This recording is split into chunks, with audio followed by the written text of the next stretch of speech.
বসেন বসেন বসেন। এই মহিলা কি হয় আপনার? কি হয় এই মহিলা কি হয় আপনার? এই যে মামুনুল সাহেব,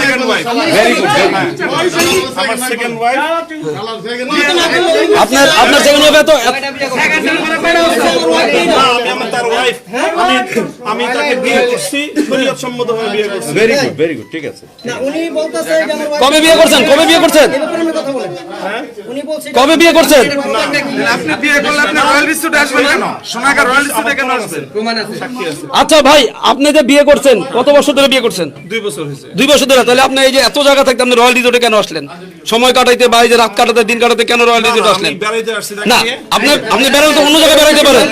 আপনি তো এখানে রুম নিয়ে থাকতেছেন। আমি আমার ফ্যামিলি আপনার আপনার আপনার নামটা বলেন, আপনার পুরো নামটা বলেন। আপনার আপনার পুরো নামটা কি? এই সাগর এই ইয়াটা খুলো খুলো দরজাটা। এই আপনার আপনার ওয়াইফের নাম কি? ওয়াইফের নাম কি? আমিনা তৈবা। আমিনা তৈবা। ওনাদের বাড়ি কোথায়? আপনার কাছে এত প্রশ্ন জবাব দেব না। কেন দিবেন না কেন?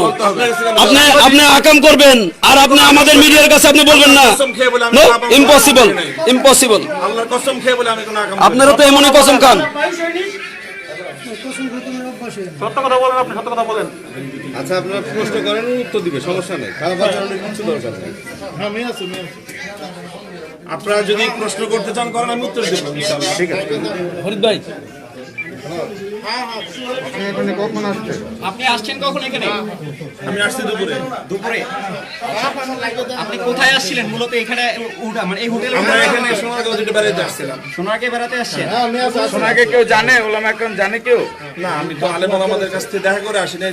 সব যেখানে যায় মানুষজন ভিড় করে, এই জন্য আমি একটু আলাদা করে আসছি। আপনি এই দেশের এই পরিস্থিতির মধ্যে আপনি এখানে কেন? করোনা পরিস্থিতিতে হ্যাঁ, আমি আপনি এখানে করোনা রিল্যাক্সে, আমাদের তো কোথাও আপনি কেউ রিফ্রেশমেন্টের জানে কোনো না। জায়গা নেই। তা আপনি সেকেন্ড বিয়ে করছেন, আপনি রয়্যাল রিসোর্টে আসছেন কেন?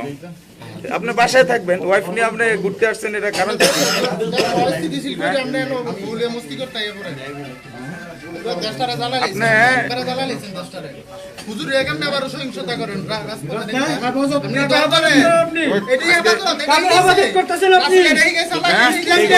আপনি দেশ অশান্তি তৈরি করে আপনি আপনি এগুলো নিয়ে আলাপ করবেন না। আমি আওয়ামী লীগ,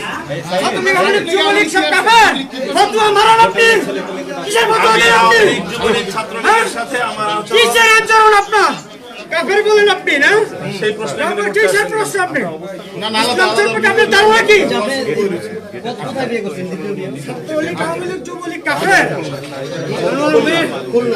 এই ইয়াটা ভাঙেন, দরজাটা ভাঙেন। মহিলা নিয়ে ফার্স্ট মিস্ত্রি করতে আসছে না কেন?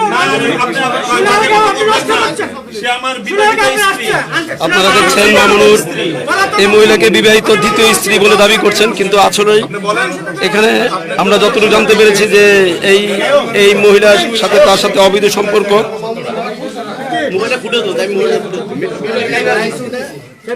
উনি বলছে এটা নাকি একজন মহিলা আছে ওনার সাথে, উনি বলছে এটা ওনার বিবাহিত স্ত্রী।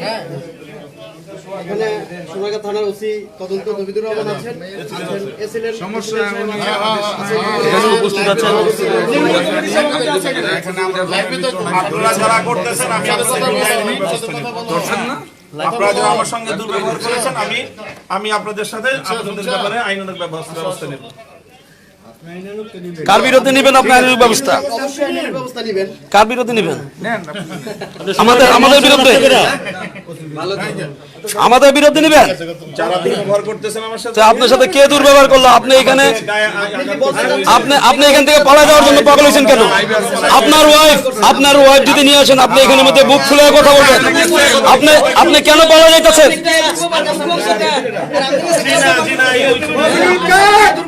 আপনি আপনি কেন পালা যেতে চাইছেন?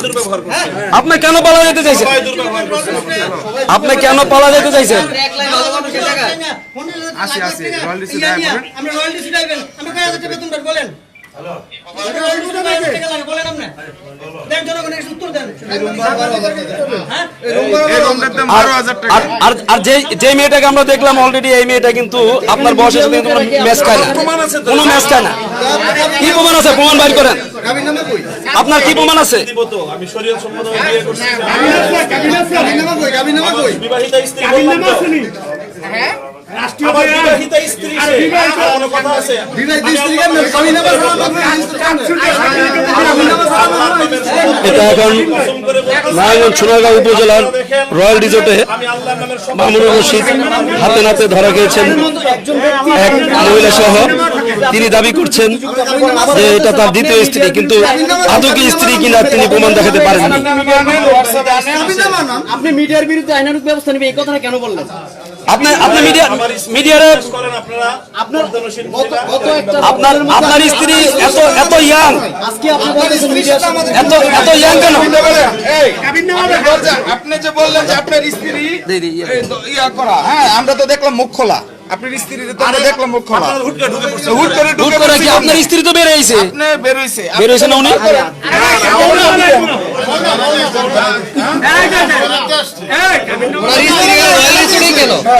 এখানে উপস্থিত আছেন সোনারগাঁও উপজেলার সহকারী কমিশনার ভূমি আল মামুন এবং সোনারগাঁ থানার অফিসার, সোনারগাঁ থানার তদন্ত অফিসার তবিদুর রহমান নেতা, আপনি ওসি অপারেশন।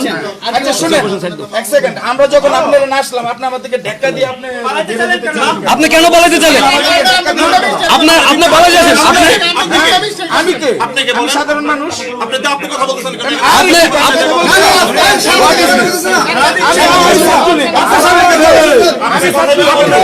দিয়ে দেন একটা মাইক। কোন প্রশ্ন উত্তর দিবেন? আমি বলতেছি তো। আপনি কি প্রশ্ন বলেন? আপনি শুনুন। দেশের মধ্যে একটা অরাজকতা সৃষ্টি করে কথা বলেন কেন? অরাজকতার সাথে এটা কি? আপনি তো একটা অরাজকতা সৃষ্টি করছেন। এখানে আপনারা দেখছেন, এখানে আরো উপস্থিত আছেন উপজেলা ছাত্রলীগের বিভিন্ন নেতাকর্মীরা। মামুনুল করিমকে হাতে নাতে আটক করা হয়েছে রয়্যাল রিসোর্টে।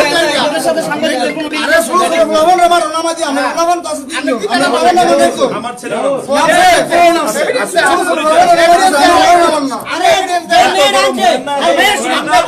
আপনাদের বড়দের সাথে উনি যে মেয়েটা নিয়ে ধরা খাইছেন, এই মুহূর্তে আমরা ওই মেয়েটাকে একটু আগে আমরা দেখেছিলাম, এখন সে ওই রুমের ভিতরে আছে। যে মেয়েটা আছে উনি ওনার পেটের মেয়ের সমান হবে, কিন্তু তারপরে উনি এখানের মধ্যে স্ত্রী দাবি করছেন, অথচ কোনো প্রমাণ দেখাতে পারেননি। আমি সেটা কোথায় দেখাবেন আপনি প্রমাণ? মোহাম্মদ আনিস, আবারও বলছি আপনাকে, এখানে মামুনুর রশিদ মেয়ে কেলেঙ্কারি। আসসালামু আলাইকুম ওরহমতুল্লাহি ওবারাকাতু। প্রিয় সুন্নি ভাইয়েরা, আশা করি সবাই ভালো আছেন। আলহামদুলিল্লাহ, আমিও ভালো আছি। ডিউটির মাঝে আছি, বেশি কথা বলতে পারবো না, অল্প কিছুক্ষণ কথা বলবো। তো আজকে দেখলাম কওমিওয়ালাদের মুরব্বী, যাকে কওমিওয়ালাদের আইকন বলা হয়, সে পতিতা সহকারে ধরা খেয়েছে। এই লজ্জা কোথায় রাখবে এই বলৎকারের গোষ্ঠী, কওমিওয়ালারা, হেফাজতিওয়ালারা? এখন কি বলবি তোরা? হ্যাঁ, তোদের হুজুর মামুনুল হক পতিতা সহ হোটেলে ধরা খেয়েছে, হাতে নাতে ধরা খেয়েছে। বড় বড় লেকচার দিস না তোরা। এই নেমো খারামের দল, হেফাজতিরা, কওমিওয়ালারা, শুনে রাখ, তোরা যে বলৎকারের গোষ্ঠী সেটা বারবার প্রমাণ হচ্ছে। এটা নতুন করে প্রমাণ করার আর কিচ্ছু নেই। তোরা যে বলৎকারের গোষ্ঠী, ঠিক আছে, আগে জানতাম তোরা শুধু বলৎকারের গোষ্ঠী, এখন দেখি তোদের হুজুরেরা পতিতা নিয়ে হোটেলে যায়, পতিতা নিয়ে হোটেলে যায়। এখন কি বলবি? হ্যাঁ, আমি নাকি মুসলমান না, আমি আলেম বিদ্বেষী, আমি ফাসেক, আমি মুনাফেক। এই কুত্তার বাচ্চা হেফাজতিরা, আমারে কয়দিন পাইছিস পতিতা সহ ধরা খাইছে, আমি দেখাইতে পারবি? আর তোরা কুত্তার বাচ্চারা, তোদের হুজুর যাই তোদের আইকন, সে পতিতা সহ ধরা খাইছে। লজ্জাটা কোথায় রাখবি? আগে তো জানতাম, আগে তো তোদেরকে বলতাম যে শুধু তোরা বলৎকার করিস, ছাত্র বলৎকার করিস, আর তোদের হুজুরেরা এখন পতিতা নিয়ে ধরা খায়। সি সি সি, ধিক্কার জানাই। আমার তো মনে হয় 50 কোটি টাকার জন্য তোরা হাউজিখানা পতিতালয় ওই কন্টাক্ট করে ফেলাইছিস, যে সামনে আগামীতে শেখ হাসিনার কাছ থেকে 50 কোটি টাকা ক্ষতিপূরণ স্বরূপ পাচ্ছিস। শালা খয়রাতের দলেরা, আরে হাতে নে, আগে হাতে নে, তারপরে পতিতার বাজি কর, পতিতার কাছে যা। তোরা হাতে না নিয়ে আগে থেকে শুরু করে দিছিস। তা যাই হোক, তোদের গাবগাছি আর এক নেতা, সে কোথায়? গাবগাছি আব্বাসি, সে কোন পতিতায় গেছে একটু জানাস তো আমাকে। কুত্তার বাচ্চারা, আমরাও মুসলমান, আমরা সিন্নিখোর, আমরা বিদাতি, মাজার পূজারি, আর তোরা নারী পূজারি, ছাত্র বলৎকার করিস তোরা, নারী পূজা করিস, ছাত্র পূজা করিস তোরা, আর আমাদেরকে কাফের মুশরিক ফতোয়া দিস না। এই যে আব্বাসির 5-8টা গোলাম, হেফাজতের 5-8টা গোলাম যেগুলো আসো, পতিতাদের খরিদ্দার যারা আসো, তাদেরকে বলছি আজকে, বেশি কথা বলবো না, কারণ আমি ডিউটিতে আছি বর্তমানে। আজকের পর থেকে যদি আমাকে তোমরা মুসলমান না ভাবো, বা বেঈমান ভাবো, মুনাফিক মুশরিক ভাবো, তার আগে আমাকে ফতোয়া দেওয়ার আগে তোমাদের হুজুরদের সম্বন্ধে আগে ফতোয়া দিবা। তোমাদের হুজুরেরা ছাত্র বলৎকার করতো আগে, এখন পতিতার কাছে চলে গেছে, কারণ ছাত্র গুমর এটা ফাঁস হয়ে গেছে, অনেক জায়গায় ধরা খায় গেছে, এখন পতিতা নিয়ে ব্যস্ত তোমার হুজুরেরা। সি সি সি সি, হেফাজতিরা, লজ্জাটা কোথায় রাখবা? নির্লজ্জ কোথাকার বেঈমানের গোষ্ঠী। তোদের মামুনুল হক নাকি তোদের আইকন। আজকে বুঝলাম কেন আইকন। তোদের হুজুরেরা ওই যে কি বলে মামুনুল হক আজকে যে পতিতা নিয়ে ধরা খাইছে, এটাকে তোরা আবার ফলো করবি, বুঝতে পারছি, কারণ তোদের হুজুরেরা করছে না, তোরা হোটেল। আমি বুঝি না কেন বাংলাদেশে দিন দিন পতিতালয় বৃদ্ধি পাচ্ছে। আজকে বুঝলাম যে তোদের হুজুরেরা পতিতালয়ে যায়, এই জন্য বাংলাদেশে পতিতালয় বৃদ্ধি পাচ্ছে। ঢাকা শহরে চলাফেরা করা যায় না পতিতাদের জন্য। আজকে বুঝলাম কেন এত পতিতা ঢাকা শহরের মধ্যে, নারায়ণগঞ্জ, বিভিন্ন জায়গায় এত পতিতা কেন। আজকে বুঝলাম যে তোরা কওমিওয়ালারা যে পতিতা, এই পতিতাদেরকে পালিস তোরা, এই জন্যই তো পতিতা বৃদ্ধি পাইছে। কুত্তার বাচ্চা, আমরা মুশরিক, আমরা সিন্নি খাই, আমরা মাজার পূজা করি, আর তোরা কি করিস? পতিতা পূজা করিস। হেফাজতিরা নাকি তোরা পতিতা পূজা করিস? খুব তো বড় বড় লেকচার দেশ যে আমরা মাজার পূজারি, আমরা মুশরিক হয়ে গেছি। তোদের সম্বন্ধে কথা বললেই নাকি আমরা মুশরিক হয়ে যাই। মামুনুল হকের সম্বন্ধে সকালেও কথা বলছি আমি, আজকে সকালেও কথা বলছি। দেখ, তার প্রমাণ দেখছিস, আজকের ঘটনা দেখছিস। তোদের মামুনুল হক পতিতা সহ হোটেলে ধরা খাইছে। তারপরে ধরা খাওয়ার পরে কি বলে, যেটা আমার দ্বিতীয় স্ত্রী পরে কি বলছে, যে আমি গোপনে বিয়ে করছি। আরে গোপনে বিয়ে করা জায়েজ নাই, হারাম। গোপনে বিয়ে করাটাই জায়েজ নাই, হারাম। তোর মামুনুল হক তোদের আইকন, ওই যে লুচ্চা মামুনুল হক ধরা খাইছে, বুঝতে পারছিস। যদি দ্বিতীয় বিয়ে করতেও হয় তাও বড় স্ত্রীর কাছ থেকে অনুমতি নিতে হয়। আর তোদের আইকন, লুচ্চা আইকন কি করছে জানোস? এই হেফাজতির বাচ্চারা গোপনে বিয়ে করছে। সি সি সি সি সি, এই লজ্জা কোথায় রাখি? আমার তো বলতেই লজ্জা লাগতেছে, তোরা দেখলে আর কি করবি? এই মামুনুল হকের কথায় তোরা জিহাদের ময়দানে আসিস। আমরা তো বারবার বলি তোদের জিহাদ না,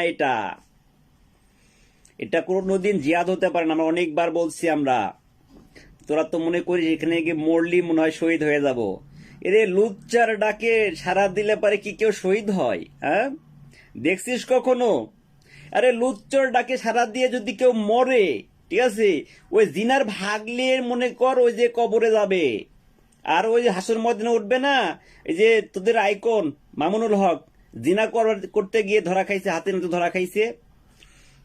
আর তোরা যারা অনুসরণ করিস তাকে, আল্লাহ যদি চায়, ইনশাল্লাহ আমার দৃঢ় বিশ্বাস, মামুনুল হক যে পাপ নিয়ে হাসর ময়দানে উঠবে, তোরাও সেই পাপ নিয়ে হাসর ময়দানে উঠবে, কারণ তোদের আইকন না, তোরা তো তাকে অনুসরণ করিস। ওয়ালাইকুম আসসালাম ওয়া রাহমাতুল্লাহ। পুরো বিষয়টা তোমাকে আমি সামনে এসে বলবো। ওই মহিলা যে ছিল সাথে, সে হলো শহীদুল ইসলাম ভাইয়ের ভাই, বুঝছো? তো এটা নিয়ে একটা ওখানে অবস্থা এরকম তৈরি হয়ে গেছে যে কথা বলা ছাড়া ওখানে মানে ওরা কি করে ফেলছিল আমাকে, বুঝছো? আচ্ছা, বাসায় আছেন তো কথা যা বলা বলি। না বলুন তো, তুমি বিষয়টা মানে অন্য কথা অন্যদেরকে বলতে হইব, পরিস্থিতিটা এরকম হয়ে গেছে এখন, এই জন্য তুমি আবার মাঝখান দিয়ে অন্য কিছু মনে করো না। তোমাকে কেউ জিজ্ঞেস করলে তুমি বললো যে হ্যাঁ আমি সব জানি, এরকম কিছু একটা বলো। ঠিক আছে। আচ্ছা, সালাম আলাইকুম। সালাম আলাইকুম। ওয়ালাইকুম আসসালাম ওয়া রাহমাতুল্লাহ। পুরা বিষয়টা তোমাকে আমি সামনে এসে বলবো। ওই মহিলা যে ছিল সাথে সে হলো শহীদুল ইসলাম ভাইয়ের ওয়াইফ, বুঝছো? তো এটা নিয়ে একটা মানে ওখানে অবস্থা এরকম তৈরি হয়ে গেছে যে কথা বলা ছাড়া ওখানে মানে ওরা কি করে ফেলছিল আমাকে, বুঝছো? আচ্ছা, বাসায় আছেন তো কথা যা বলা বলি। না বলুন তো, তুমি বিষয়টা মানে অন্য কথা অন্যদেরকে বলতে হইব, পরিস্থিতিটা এরকম হয়ে গেছে এখন, এই জন্য তুমি আবার মাঝখান দিয়ে অন্য কিছু মনে করো না। তোমাকে কেউ জিজ্ঞেস করলে তুমি বললো যে হ্যাঁ আমি সব জানি, এরকম কিছু একটা বলো। ঠিক আছে। আচ্ছা, সালাম আলাইকুম।